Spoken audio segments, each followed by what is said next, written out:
ಹೃದಯಾಘಾತದಿಂದ 3ನೇ ತರಗತಿ ಓದುತ್ತಿದ್ದ ವಿದ್ಯಾರ್ಥಿನಿ ಸಾವಿಗೀಡಾದ ಘಟನೆ ಸಂಭವಿಸಿದೆ.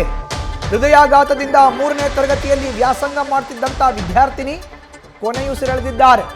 ಬೆಳಿಗ್ಗೆ ಶಾಲೆಯಲ್ಲಿ ಏಕಾಏಕಿ ಕುಸಿದು ಬಿದ್ದಿದ್ದಾಳೆ ವಿದ್ಯಾರ್ಥಿನಿ. ಈ ಘಟನೆ ಸಂಭವಿಸಿರೋದು ಚಾಮರಾಜನಗರದ ಸೆಂಟ್ ಫ್ರಾನ್ಸಿಸ್ ಶಾಲೆಯಲ್ಲಿ. ಕಾರ್ಡಿಯಾಕ್ ಅರೆಸ್ಟ್ನಿಂದ 9 ವರ್ಷದ ತೇಜಸ್ವಿನಿ ಸಾವನ್ನಪ್ಪಿದ್ದಾಳೆ.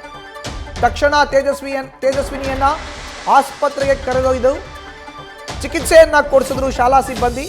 ಆದರೆ ತೀವ್ರ ಹೃದಯಾಘಾತದಿಂದ ಸಾವನ್ನಪ್ಪಿರೋದಾಗಿ ವೈದ್ಯರು ತಿಳಿಸಿದ್ದಾರೆ. ಮುಗಿಲು ಮುಟ್ಟಿದೆ ಬಾಲಕಿಯ ಪೋಷಕರ ಆಕ್ರಂದನ. ನೋಡ್ತಾ ಇದ್ದೀವಿ ಫೋಟೋದಲ್ಲಿ, ಭಾವಚಿತ್ರದಲ್ಲಿ ಕಾಣಿಸ್ತಾ ಇರೋದೇ 9 ವರ್ಷದ ವಿದ್ಯಾರ್ಥಿನಿ ತೇಜಸ್ವಿನಿ. ಹೆಚ್ಚಿನ ಮಾಹಿತಿ ನೀಡ್ತಾರೆ ನಮ್ಮ ಪ್ರತಿನಿಧಿ ನಂದೀಶ್. ನೇರ ಸಂಪರ್ಕಕ್ಕೆ ಜಾಯಿನ್ ಆಗಿದ್ದಾರೆ. ನಂದೀಶ್, ಚಾಮರಾಜನಗರದಲ್ಲಿ 9 ವರ್ಷದ ಪುಟ್ಟ ಬಾಲಕಿ ಹೃದಯಾಘಾತದಿಂದ ಸಾವನ್ನಪ್ಪಿರುವಂತದ್ದು, ಏನ್ ಸಿಗ್ತಾ ಇದೆ ಹೆಚ್ಚಿನ ಮಾಹಿತಿ ಇದ್ರ ಬಗ್ಗೆ ನಂದೀಶ್? ಖಂಡಿತ ಮಧುಸೂದನ್, 9 ವರ್ಷದ ಬಾಲಕಿ ಹೃದಯಾಘಾತದಿಂದ ಸಾವನ್ನಪ್ಪಿರುವಂತಹ ಹೃದಯ ವಿದ್ರಾವಕ ಘಟನೆ ಚಾಮರಾಜನಗರದಲ್ಲಿ ನಡೆದಿರುವಂಥದ್ದು. ಬದನಕುಪ್ಪೆಯ ಲಿಂಗರಾಜು ಹಾಗೆ ಶ್ರುತಿ ದಂಪತಿಯ 9 ವರ್ಷದ ಬಾಲಕಿ ತೇಜಸ್ವಿನಿ ಎಂದಿನಂತೆ ಇವತ್ತು ಶಾಲೆಗೆ ತೆರಳಿದ್ರು. ಅಂದರೆ ಚಾಮರಾಜನಗರದ ಸೆಂಟ್ ಫ್ರಾನ್ಸಿಸ್ ಶಾಲೆಗೆ ಆಕೆ ಕೂಡ ತೆರಳಿದ್ರು.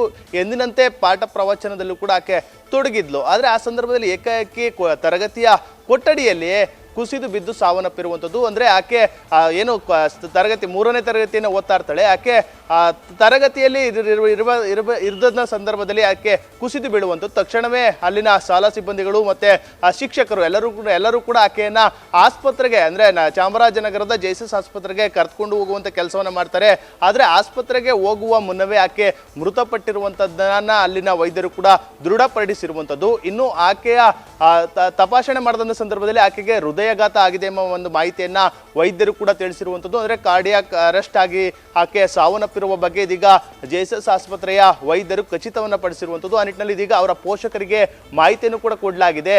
ನಿಜಕ್ಕೂ ಕೂಡ ಅವರು ಆಕ್ರಂದನದಲ್ಲಿ ಇದೀಗ ಮುಗಿಲು ಮುಟ್ಟಿದೆ ಅಂತಾನೆ ಹೇಳ್ಬೋದು. ಯಾಕೆಂದ್ರೆ ಏನು ವಿದ್ಯಾರ್ಥಿ 9ನೇ ವರ್ಷಕ್ಕೆ ಈ ರೀತಿ ಹೃದಯಾಘಾತದಿಂದ ಸಾವನ್ನಪ್ಪಿರುವಂಥದ್ದು ನಿಜಕ್ಕೂ ಕೂಡ ಅವ್ರಿಗೂ ಕೂಡ ಒಂದು ರೀತಿ ದಿಗ್ಭ್ರಮೆ ಆಗಿದೆ. ಆ ನಿಟ್ಟಿನಲ್ಲಿ ಪೋಷಕರು ಈಗಾಗಲೇ ಆಸ್ಪತ್ರೆ ಹತ್ರ ಬಂದಿರುವಂಥದ್ದು. ಏನು ಮೃತ ಪುಟ್ಟ ಬಾಲಕಿಯ ಮೃತದೇಹವನ್ನು ನೋಡಿ ಇದೀಗ ಅವರ ಕುಟುಂಬಸ್ಥರು ಕಣ್ಣೀರಿಡ್ತಾ ಇರುವಂಥದ್ದು. ನಿಜಕ್ಕೂ ಕೂಡ ಇದೇ ಒಂದು ರೀತಿ ಆತಂಕ ಇದರಿಂದ ಶುರುವಾಗಿದೆ ಅಂತ ಹೇಳಿದ್ರೆ ತಪ್ಪಾಗ್ಲಾರ್ದು. ಮಧುಸೂದನ್, ಧನ್ಯವಾದ ನಂದೀಶ್ ನಿಮ್ಮ ಮಾಹಿತಿಗೆ.